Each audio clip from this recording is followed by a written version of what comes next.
हाँ जी। चार अध्याय में 28 श्लोक में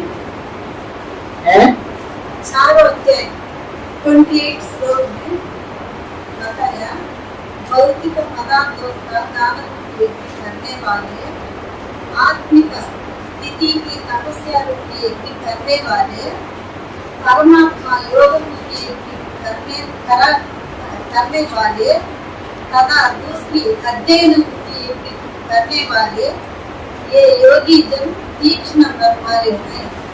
इस अलग अलग प्रकार के यज्ञ में अंतर क्या है?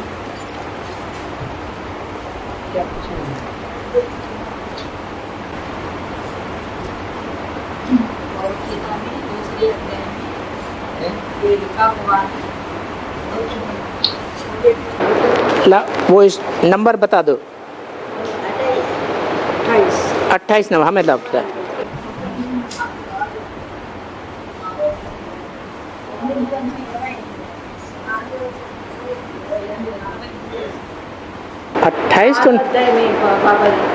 28 नंबर तो नहीं है यहाँ पर।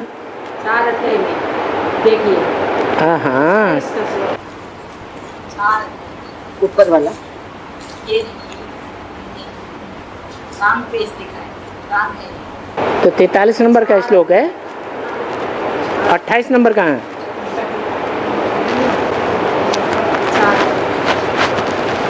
कौन सा? बोलते हैं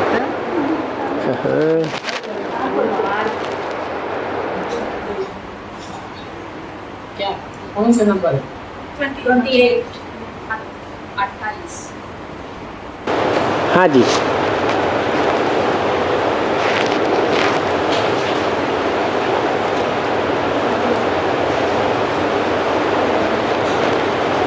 द्रव्यज्ञा, पैसे का दान, वस्तु का दान, मकान का दान, इसको द्रव्य कहा जाता है।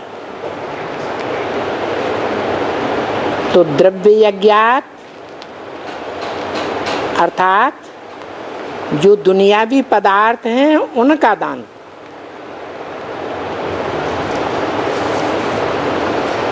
स्वाहा करने वाले, उन पदार्थों को यज्ञ में स्वाहा करने वाले। तपो यज्ञ, तप कहा जाता है आत्मिक स्थिति को, देह को भूलना और आत्मा बिंदु को याद करना, ये है तपस्या, ये है तप यज्ञ। तो तपस्या रूपी यज्ञ करने वाले। योग यज्ञ, अपन को आत्मा समझ है, परम पिता परमात्मा के साकार स्वरूप को पहचान कर उस परम पिता परमात्मा को याद करने वाले। कितनी कितनी बातें बताई। द्रव्य यज्ञ यानी दुनियावी पदार्थों का दान करने वाले।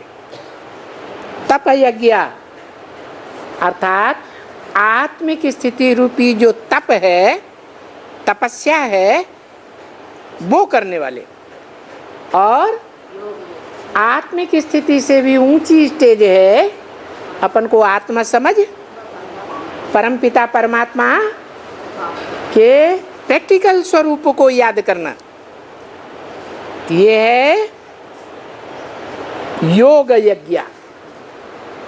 आत्मा ने किसके साथ योग लगाया? परमपिता परमात्मा के साथ। तथा अपरे, और दुनिया में और भी दूसरे दूसरे योग नाम से कहे जाने वाले हैं। जैसे कोई प्राणायाम साधते हैं, कोई आसन लगाते हैं, तो ये सभी स्वाध्याय यज्ञ, अध्ययन करने वाले। पुस्तकों का अध्ययन करते हैं ना, तो पुस्तकों का ज्ञान लेने वाले,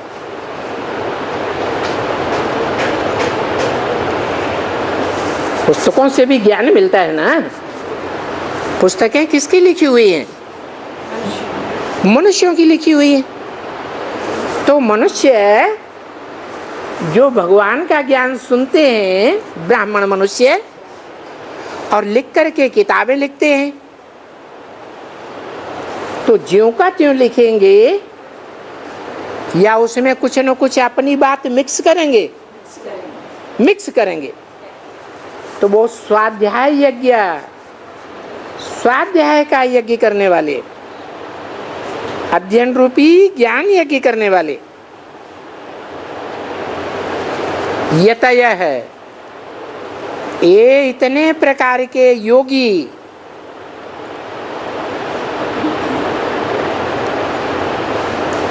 संचित व्रता, ये तीव्र व्रत लेने वाले हैं सभी।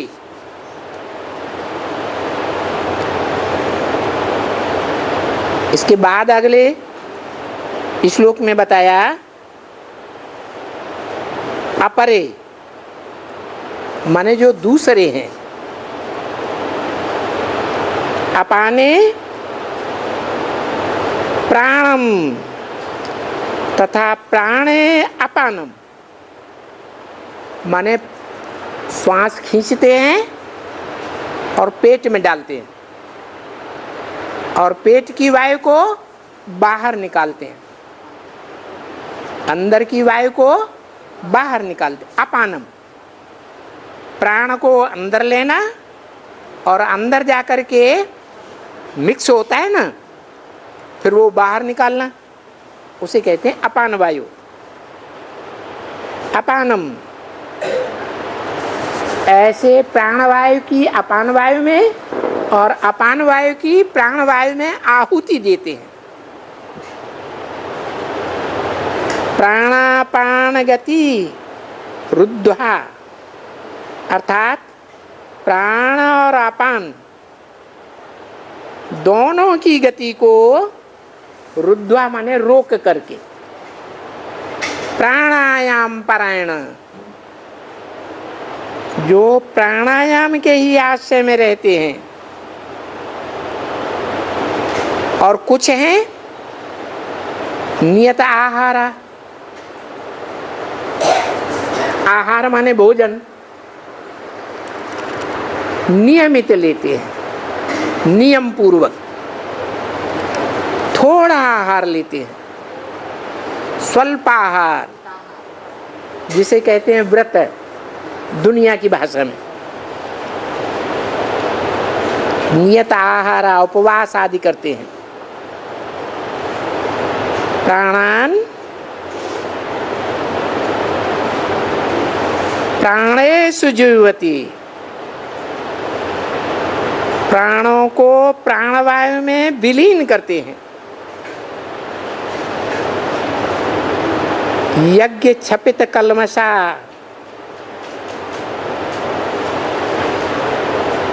इन विविध प्रकार के यज्ञों द्वारा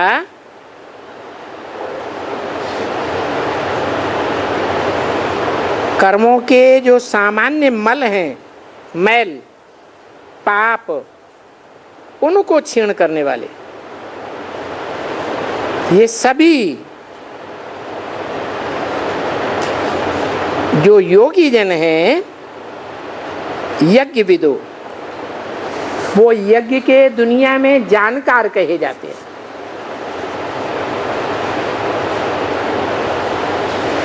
परंतु यज्ञ शिष्टा अमृत भुजो,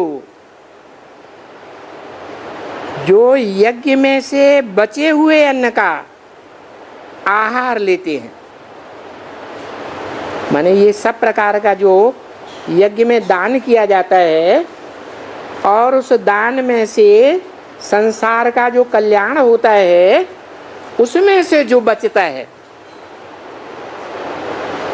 यज्ञ से बचे हुए अमृत तुल्य को भोगने वाले हैं। माने यज्ञ में जो कुछ आया और वो स्वाहा हुआ ईश्वरीय सेवा में, उसमें से जो कुछ भी बचा उसको जो आहार करते हैं,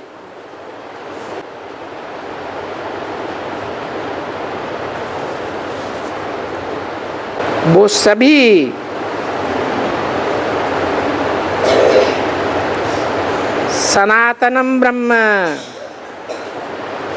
अनादि ब्रह्मलोक को पहले पहले जाते हैं। माना कोई तो है अपना धंधा धोरी करते हैं, सब तो नहीं यज्ञ में स्वाहा करते हैं। कुछ खुद लेते हैं और कुछ यज्ञ में देते हैं। कुछ ऐसे हैं अपना कोई धंधा धोरी नहीं करते,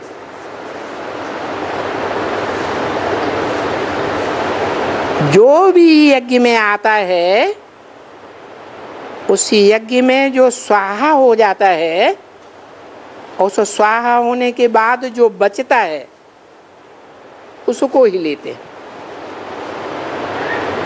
अपने लिए नहीं। पहले किसके लिए? पहले यज्ञ सेवा के लिए। यज्ञ में आया हुआ पहले कहाँ लगाना है? यज्ञ में लगाना है। फिर जो बचे उसे जो लेने वाले हैं वो पहले पहले ब्रह्मलोक में जाएंगे। या जो कमाया पहले खुद खाया और बचा हुआ यज्ञ में डाला, वो पहले यज्ञ में जाएंगे, ब्रह्मलोक जाएंगे। कौन जाएंगे? जो पहले यज्ञ में स्वाहा करे, जो भी आया, और स्वाहा करने के बाद जो कुछ भी कणा दाना बचे उससे अपने पेट में डाले, वो पहले जाएंगे। और जो कुछ भी दूसरे हैं कमाई करते हैं, पहले खुद का भोग करते हैं और उसमें से जो बचा है वो यज्ञ में डालते हैं। वो पहले जाएंगे या बाद में जाएंगे? वो बाद में जाएंगे। यही मतलब है। और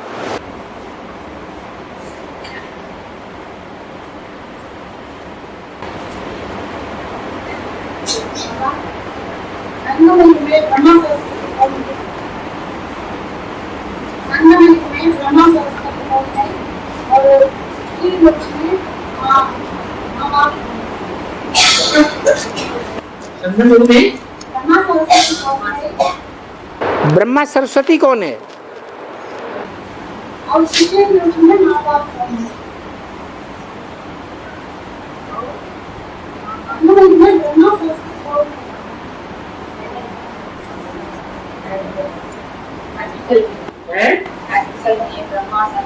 अभी ब्रह्मा ने शरीर छोड़ दिया, उनकी जो अव्वल नंबर सहयोगिनी शक्ति थी सरस्वती ने शरीर छोड़ दिया। अब ब्रह्मा के शरीर छोड़ने के बाद जो ब्रह्मा वाली आत्मा है वो कौन से शरीर में मुख्य पार्ट बजाती है?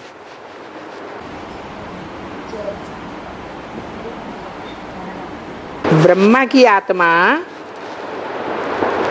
जो ज्ञान चंद्रमा कही जाती है, अपूर्ण चंद्रमा है, वो कौन से शरीर में पार्ट बजाता है? हैं? शंकर में पार्ट बजाता है। सात्विक स्टेज में पार्ट बजाता है या तामसी स्टेज में पार्ट बजाता है? फिर जब तामसी बनता है तो किस में पार्ट बजाता है? हाँ, ज्ञान के द्वारा होती है स्थापना और अज्ञान के द्वारा होता है विनाश। तो जगदम्बा जब महाकाली बनती है, तामसी बनती है, तो ब्रह्मा की सोल महाकाली में अर्धचंद्र के रूप में पार्ट बजाती है, तो वो ब्रह्मा हो गया एवरलास्टिंग। और बाप कौन हुआ? जिसमें सात्विक रूप में प्रवेश होकर पहले पहले पार्ट बजाया, वो बाप हुआ। पहले राम बाप में और बाद में जगदम्बा में। पहले बाप या पहले माँ? पहले बाप, क्योंकि बाप पहले बीज डालता है, जिसमें बीज डालता है वो बाद में माँ बनती है। ऐसे थोड़े कि पहले माँ फिर बाप। पहले कौन? पहले बाप फिर माँ। तो बाप कौन हुआ? राम हुआ बाप है, और सीता हुई माँ। वो ही है जगदम्बा सरस्वती। उसका भी दो रूप हैं, सीता के भी दो रूप हैं। कहते हैं, रामायण में लिखा है भक्ति मार्ग में, कि जब राम राक्षसों का हनन करने के लिए तैयार हुए, तो उन्होंने असली सीता को पावक में डाल दिया, अग्नि में डाल दिया, और उसकी एक मूर्ति बनाई असली सीता की। वो मेटल की बनाई, धातु की।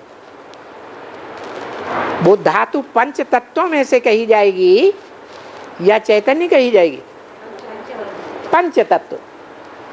तो पांच तत्वों में से जो मुख्य तत्व है पृथ्वी, वो पृथ्वी ही जगदम्बा का रूप है, सीता का रूप है।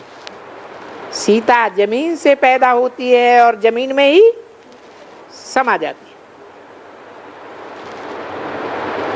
तो सीता के दो रूप हुए। असली सीता योगाग्नि में रहती है,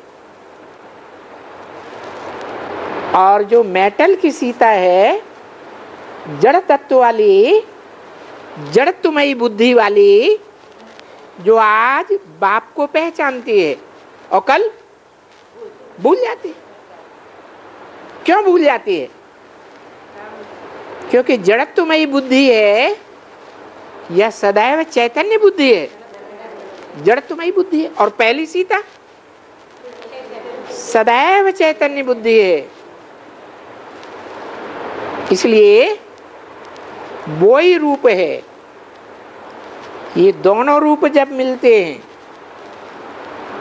तो वैष्णवी देवी कही जाती है, महालक्ष्मी कही जाती है। एक है लक्ष्मी और एक है महालक्ष्मी। जो लक्ष्मी है वो चैतन्य रूप है, और जो महालक्ष्मी है उसमें वो जड़ तत्व भी मिल जाता है। माना जो चैतन्य आत्मा है वो पांच तत्वों के शरीर में मिलकर के चैतन्य पार्ट बजाती है महालक्ष्मी के रूप में। जैसे नारायण और महानारायण। नारायण है राम वाली आत्मा, और महानारायण कृष्ण वाली आत्मा संपन्न होकर के उसमें प्रवेश करती है। तो दोनों का रूप बराबर हो जाता है।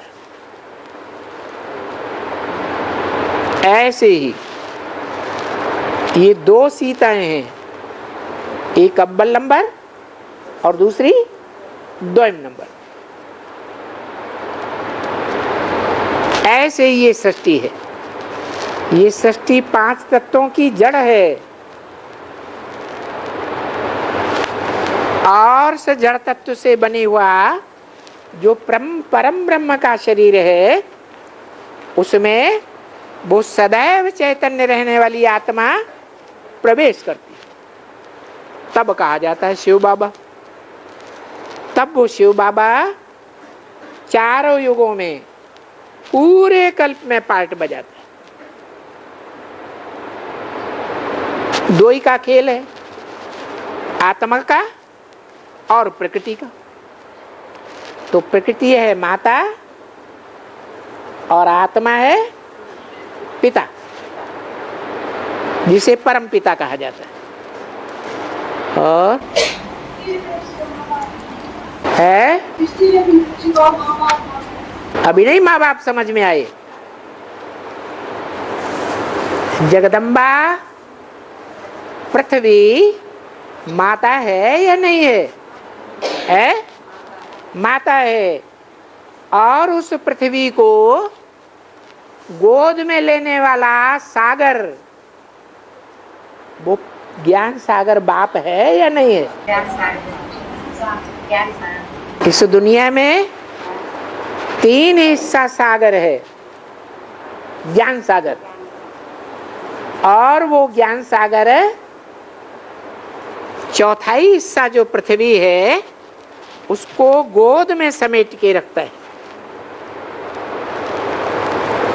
तो माता पिता का ये कॉम्बिनेशन है, ज्ञान सागर और पृथ्वी।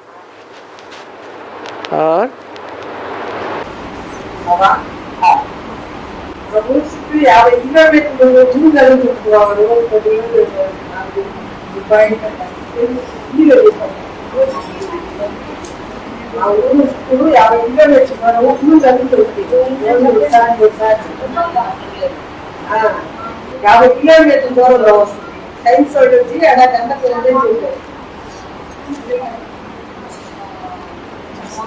गांव के 50 किलोमीटर आसपास भूकंप आ रहा है। भूकंप आ रहा है, हाँ। इसका क्या मतलब? रोज आपके गांव का नाम क्या है?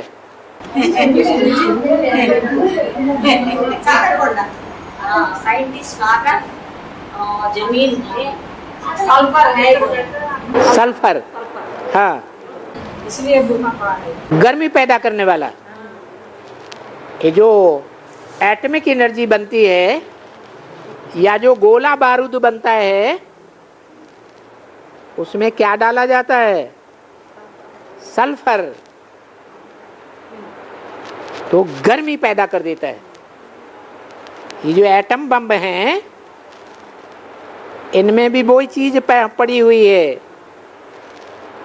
वो जब विस्फोट होंगे तो इस पृथ्वी पर जोर से भूकंप आएंगे। वो भूकंप आने का कारण वो सल्फर हुआ। सल्फर का छोटे से छोटा रूप, सूक्ष्म रूप। तो जो चीज जितनी सूक्ष्म हो जाती है उसमें उतनी ही ताकत पैदा हो जाती है। तो आपके गांव में वो सल्फर का हिस्सा कहीं है जमीन के अंदर, इसलिए वो भूकंप आ रहा है।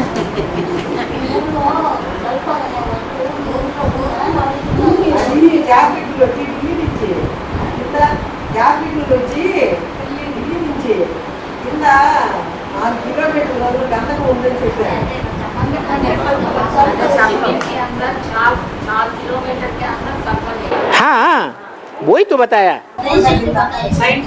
इसीलिए उसकी गर्मी से वो हिस्सा हिलता है। शादी ब्याह होता है ना तो किसी मकान के पास वो गोला छोड़ते हैं तो कंपन आता है या नहीं आता है? ऐसे ही है।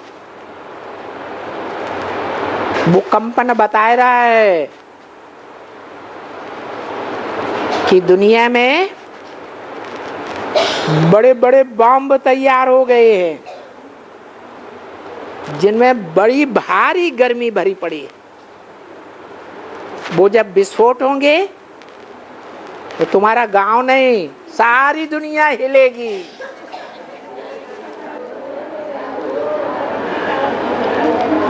और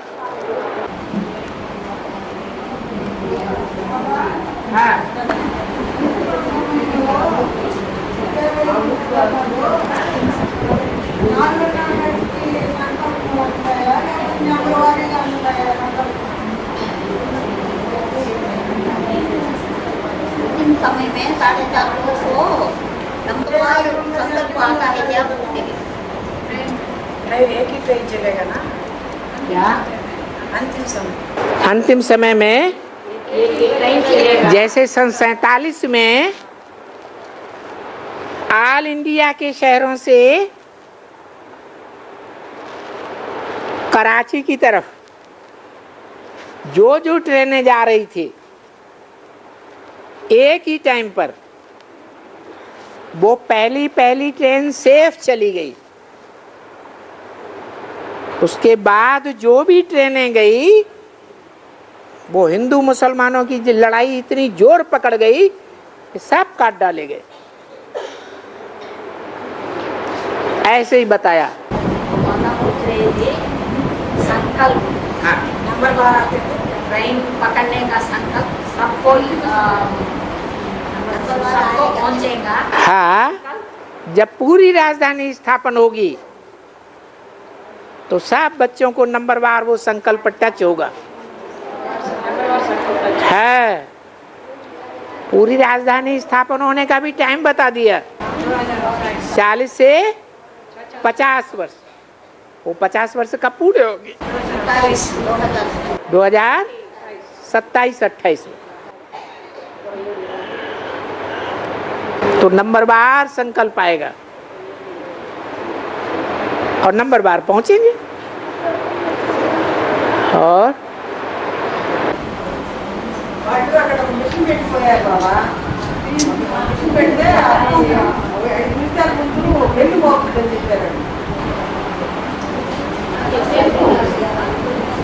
एक मिशन दिया है, भूकंप आने के पहले 5 मिनट पहले साउंड आएगा, उसमें से आवाज आएगा।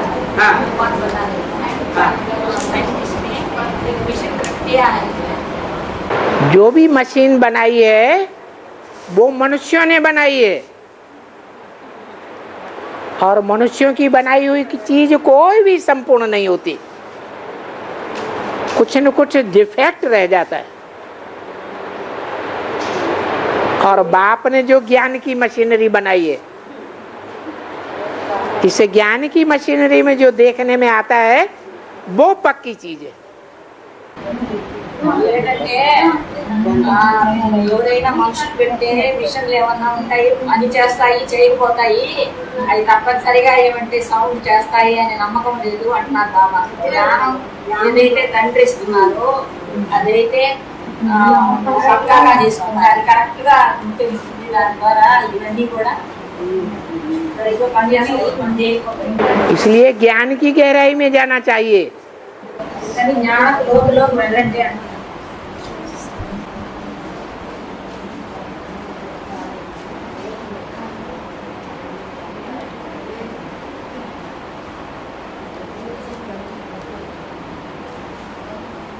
बोलो बोलो तेलुगु चप्पू।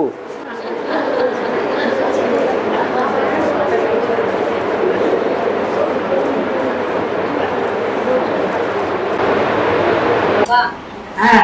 108 की माला में लास्ट मन का चंद्रवंशी मन का है ना, जगदम्बा। तो जगदम्बा के नीचे वाले कौन सा धर्म के है? जगदम्बा तो 108 की माला में लास्ट मण का है, क्योंकि जगदम्बा वाली जो पर्सनालिटी है, व्यक्तित्व, वो कौन से धर्म से आता है?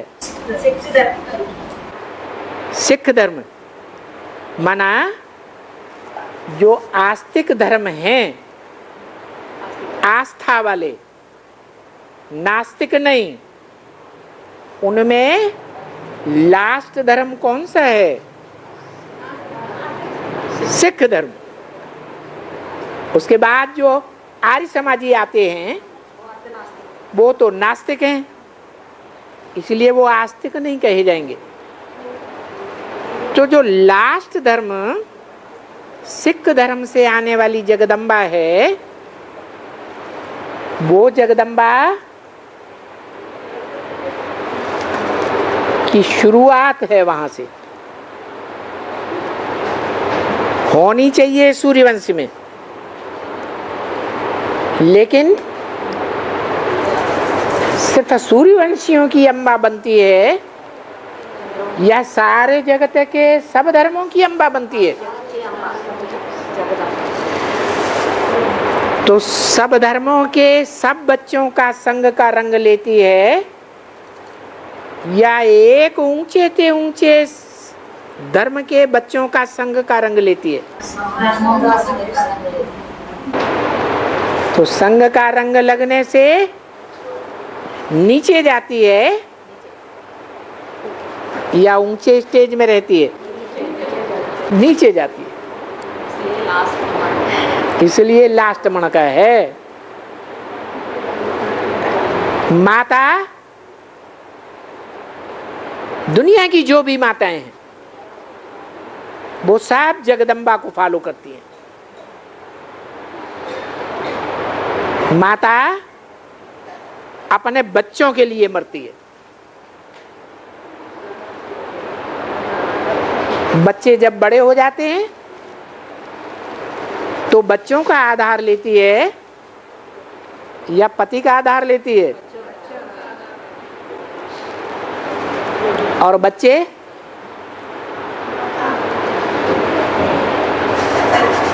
जैसे कृष्ण बच्चा गीता माता का पति बन के बैठ गया, मालिक बन के बैठ गया, या आर्डर पर चलने वाला बच्चा बन के रहता है? ऐसे ही आज दुनिया में जितनी माताएं हैं, उन माताओं के जो भी बच्चे हैं वो बच्चे माँ के ऊपर कंट्रोल करके बैठ जाते हैं, कंट्रोलर बन के बैठते हैं। इसलिए गीता में आया है कि भगवान इस सृष्टि पर आकर के माता के रूप में या पिता के रूप में जो भी रास्ता अपनाता है, उस रास्ते को सभी फॉलो करते हैं। मम वर्तमान वर्तन्ते मनुष्या पार्थ सर्वस्य, मेरे रास्ते का ही सब अनुगमन करते हैं। क्यों? क्योंकि ये नियम है, बड़े जैसा कर्म करेंगे, बड़ों को देख करके छोटे भी वैसे कर्म करेंगे। दुनिया में सबसे बड़े से बड़ा कौन है? कौन है? भगवान शिव बाबा, बापों का बाप। तो वो जैसा कर्म करता है जिस किसी भी संबंध के रूप में, दुनिया के लोग उसी को अनुगमन करते हैं, उसी को फॉलो करते हैं। बाबा నైట్ 2 గంటలకు శంకర్ గలగలగలగల జగదంబ तेलुगु में बोलो, तेलुगु में। हाँ, क्या बोल रहे हैं? శంకర్ గలగలగలగల జగదంబ పక్కన ఉంది అట్లా तेलुगुలో చెప్పు, పక్కా పక్కా తెలుగు। శంకరుడు గలగలాగా వస్తాడంట, జగదమ్మ పక్కన ఉంటుందంట బాబా। అట్లా కళలో వచ్చింది। हिंदी में मत बोलो, तेलुगु में बोलो। हाँ, జగదమ్మ శంకరుడు ఇద్దరు కళలో వచ్చినారంట।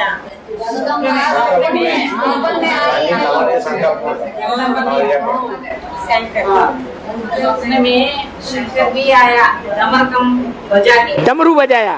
हाँ, और जगदम्बा भी आया। आया, उसने क्या बजाया है? उसने खांडा बजाया, खप खप।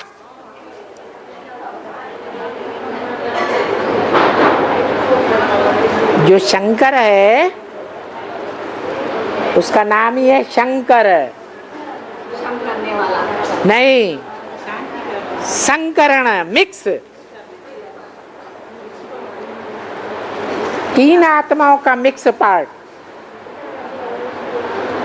सुप्रीम सोल, आत्माओं का बाप, शिव बाप एक। दूसरा सर्व मनुष्य मात्र का बाप, राम बाप। और तीसरा राम बाप जो ऊंचे से ऊंचा पार्टधारी है, हीरो पार्टधारी, उसका बच्चा कृष्ण बच्चा। माना कृष्ण बच्चे का बाप राम बाप। कृष्ण को जन्म देने वाला कौन? राम बाप। और राम को ज्ञान देने वाला कौन? शिव बाप। तो तीन हो गए। इन तीनों का मिश्रण एक पर्सनालिटी में, एक व्यक्तित्व में। कृष्ण वाली आत्मा चंद्रमा के रूप में, अधूरा चंद्रमा। राम वाली आत्मा रथधारी, जिसका रथ है। और शिव बाप सारथी, उस रथ को कंट्रोल करने वाला। तो तीनों आत्मा एक में हैं।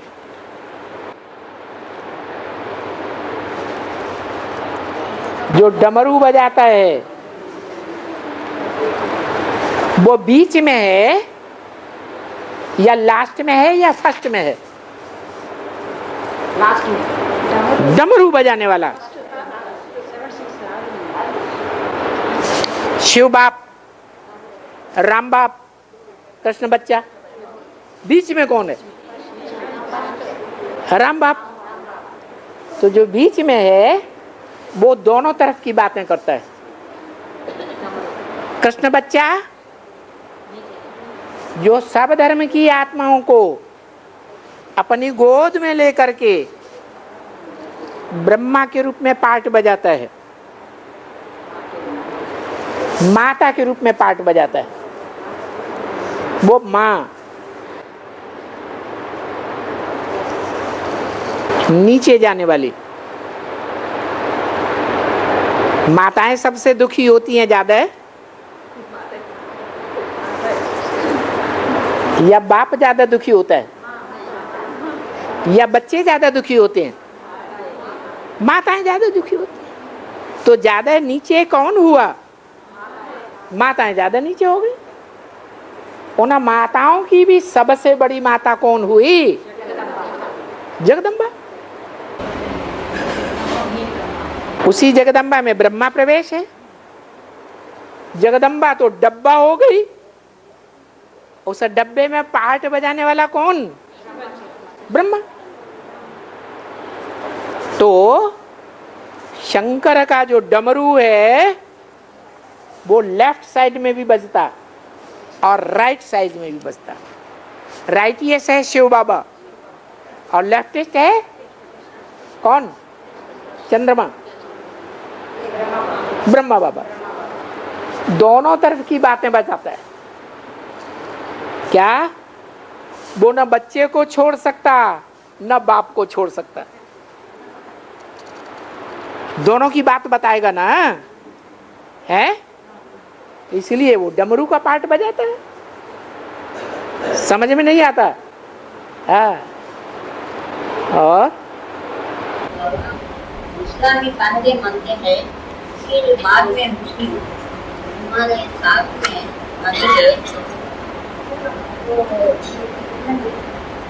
वो बोला हुआ है, ऐसा बोला हुआ है, उनका आदमी दुनिया के हिसाब से बताइए ना। आप अपनी बात बताओ, वो छोड़ो। पहले तो इस्लाम में मरेंगे, वो बात तो सही है। देहात्मान में समय में इस्लामी पहले मरेंगे। इस्लामी पहले मरेंगे। पहले आए कौन है इस दुनिया में? जो दुनिया में पहले आया है वो ही पहले मरेगा। लेकिन उसके पहले देवी देवता आए। देवताएं ज्यादा ताकतवर होते हैं या राक्षस ज्यादा ताकतवर होते हैं? जो बड़ा बच्चा है वो ज्यादा ताकतवर होता है या छोटा बच्चा जो बाद में पैदा हुआ वो ज्यादा ताकतवर होता है? तो राक्षस पहले पैदा हुए और देवताएं बाद में पैदा हुए। इसलिए जो पहले पैदा हुए वो पहले मरेंगे।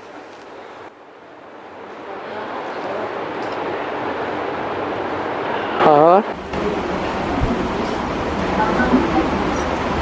एक number, 2 number, 3 number, 4 number, 5 number Brahma, पंचमुखी ब्रह्मा, चतुर्मुखी ब्रह्मा। तो जो चतुर्मुखी ब्रह्मा है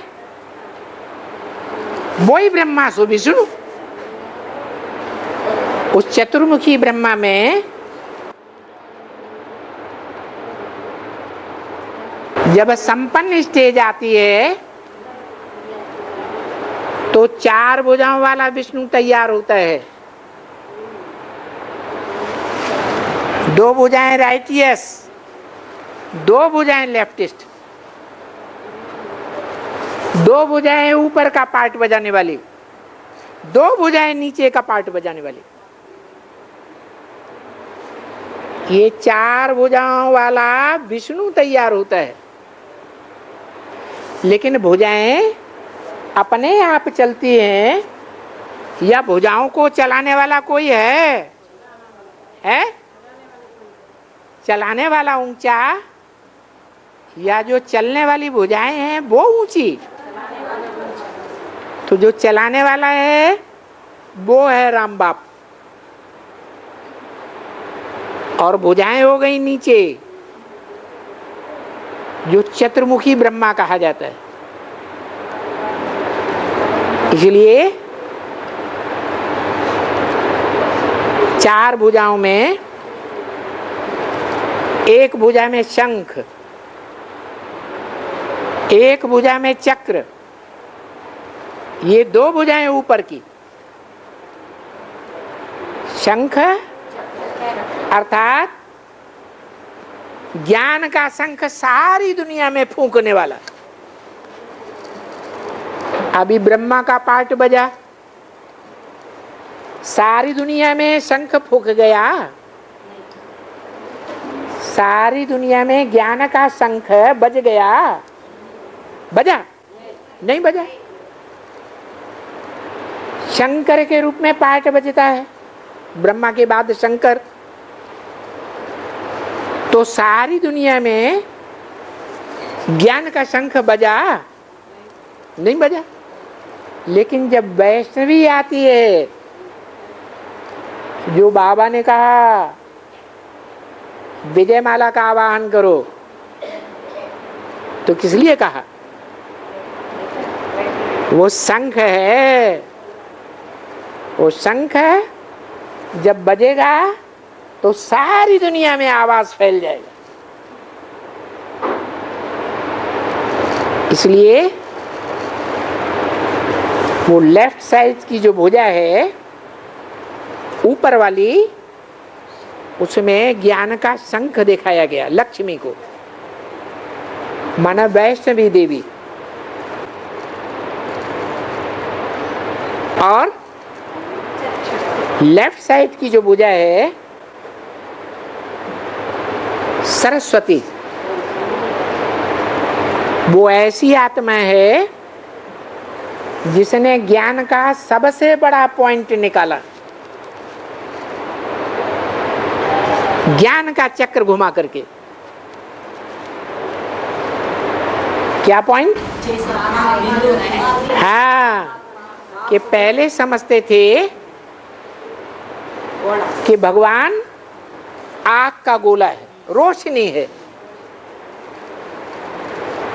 लेकिन मम्मा ने ये पॉइंट निकाला कि आत्मा जब बिंदु है तो आत्माओं का बाप भी कैसा होगा? बिंदु होगा। ये पॉइंट पहले किसी की समझ में नहीं आया। ये ज्ञान का बड़े से बड़े चक्र का पॉइंट मम्मा ने निकाला, इसलिए उसको ज्ञान का चक्र दिया है। और नीचे, हाँ,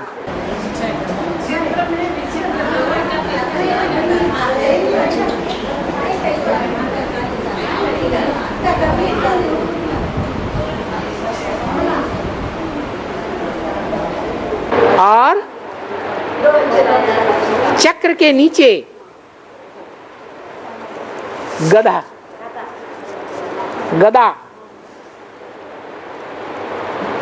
वो गदा में तलवार की धार नहीं होती है,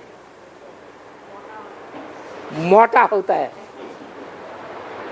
मोटी बुद्धि। हर बात में बाबा जहां कहीं ज्ञान की बातों में अटकते थे, ड्रामा को आगे रख देते थे। ड्रामा में ऐसा ही नुदा हुआ है, तो मोटी बात उठा ली माता के रूप में, वो ज्ञान का गधा हो गया। और लेफ्ट साइड में कमल का फूल जो है कीचड़ में रहता है, और कीचड़ में रह करके भी उस फूल को ऊपर उठाओ तो उसमें एक ही भी बूंद कीचड़ की नहीं समाती। ये पार्ट जगदम्बा का है। क्या? जो सब माताओं की माता है, वो इस सारी दुनिया क्या जो बड़े से बड़ा गृहस्थ जीवन है, वसुधैव कुटुंबकम, सारी वसुधा कुटुंब है, हमारा परिवार, उस परिवार की माँ है। और वो सारा कुटुंब इस दुनिया में पतित स्टेज में है या पावन है? कलयुग के अंत में ही सारी दुनिया पतित बनती है, सतयुग के आदि में नहीं बनती। तो कलयुग के अंत में जब सारी दुनिया पतित बन गई, कीचड़ बन गई, घर गृहस्थ का कीचड़, उस घर गृहस्थ के कीचड़ में रहते हुए भी, शरीर की इंद्रियों से रहते हुए भी, मन बुद्धि से उपराम रहती है। इसलिए कमल का फूल जगदम्बा का परिचय। ये विनाश का काम धर्म पिताएं नहीं कर सके। अपने धर्म की स्थापना की, लेकिन विनाश किसी धर्म पिता ने नहीं किया। ये विनाश का काम किसको सौंपा? शंकर को। गायन है शंकर द्वारा विनाश, लेकिन शंकर करता है? शंकर तो नहीं करता। शंकर याद में रहता है या विनाश करता है? याद में रहता है। मंदिर में यादगार दिखाया है। जो लिंग है वो शंकर की यादगार है। उस शंकर में ज्योति बिंदु, सोमनाथ के मंदिर में हीरा जड़ा गया, शिव की यादगार। तो लिंग हुआ शंकर और बिंदु हुआ शिव। ये लिंग जितने भी मंदिर बने हुए हैं कीचड़ में रखा है। कीचड़ क्या है? स्त्री का जो रूप है वो ही कीचड़ है। माता कही जाती है। माताओं में सबसे बड़ी माता है जगदम्बा पृथ्वी। पृथ्वी कलयुग के अंत में आकर के एकदम पतित हो जाती, कीचड़ बन जाती, और उस कीचड़ में जो शंकर की याद है सबसे जास्ती कौन सा धर्म पिता याद में रहता है? इब्राहिम, बुद्ध, क्राइस्ट, गुरु नानक याद में बैठे हुए दिखाए। लेकिन इन धर्म पिताओं से भी जास्ती याद में कौन बैठा हुआ दिखाया जाता है? शंकर। तो वो याद का रूप कोई भी कर्मेंद्रिय से कर्म करते हुए जो सारी दुनिया के मनुष्य मात्र के लिए वो इंद्रिय कंट्रोल करना बहुत मुश्किल है, उस इंद्रियों को कंट्रोल करता है याद की पावर से।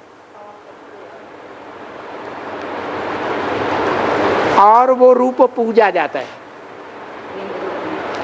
लिंग रूप में। क्यों पूजा जाता है? वो ही कर्म मनुष्य करते हैं उसी कामेंद्रिय से, और वो ही कर्म वो लिंग रूप प्रजापिता कहो, राम वाली आत्मा कहो, वो भी कर रहा है। फिर और मनुष्य जो हैं देवता बनते हैं उनकी वो इंद्रिय क्यों नहीं पूजी जाती? शिव की इंद्रिय क्यों पूजी जाती है? क्योंकि कर्म इंद्रिय से कर्म करते करते भी बाप की याद में रहता है। और कैसी याद में रहता है? माम एकम याद करो, मुझे एक को याद करो, कोई दूजम को याद न करो। अगर दूसरे को याद किया तो देवता का पद मिलेगा, महादेव का पद नहीं मिल सकता। जो महादेव का नाम शिव के साथ जोड़ा जाता है, क्या कहते हैं? शिव शंकर भोलेनाथ। तो वो याद का इतना प्रताप है कि याद की शक्ति से कोई भी आत्मा से कोई भी कार्य कराया जा सकता है। ये एटम बम बनाने वाले वैज्ञानिक कितने साल हो गए एटम बम बनाए हुए, उनमें ताकत नहीं है जो एटम बमों का विस्फोट कर सकें। ये कार्य कौन कराता है? वो ही याद की पावर से उनको प्रेरणा मिलती है और वो बमों का विस्फोट करते हैं। वो तो स्थूल विनाश की बात। लेकिन जो ब्राह्मणों की दुनिया रची जाती है, उस ब्राह्मणों की दुनिया में शूटिंग पीरियड में जो विनाश होता है वो विनाश भी याद की शक्ति से होता है। जो बाबा कहते भी हैं, तुम बच्चे जितना याद करेंगे उतना दुनिया में विनाश होता जाएगा। और विनाश का निमित्त कौन बनता है? निमित्त माने साकार, शक्तियां निमित्त बनती हैं। उन शक्तियों में बड़े से बड़ी शक्ति है जगदम्बा। सारी सृष्टि का विनाश का निमित्त बनती है। दुनिया में बड़े से बड़ा विनाश होता है भूकंप से। भू माने पृथ्वी, कंप माने कंपन। जो पृथ्वी में घड़कंप आता है, कंपन होता है, वो माताओं के हिलने से होता है। ऐसी स्टेज आ जाएगी ब्राह्मणों की दुनिया में कि जो भी माताएं हैं वो हिलने लग पड़ेंगी। ब्राह्मणों की दुनिया में बड़ा भारी भूकंप आ जाएगा।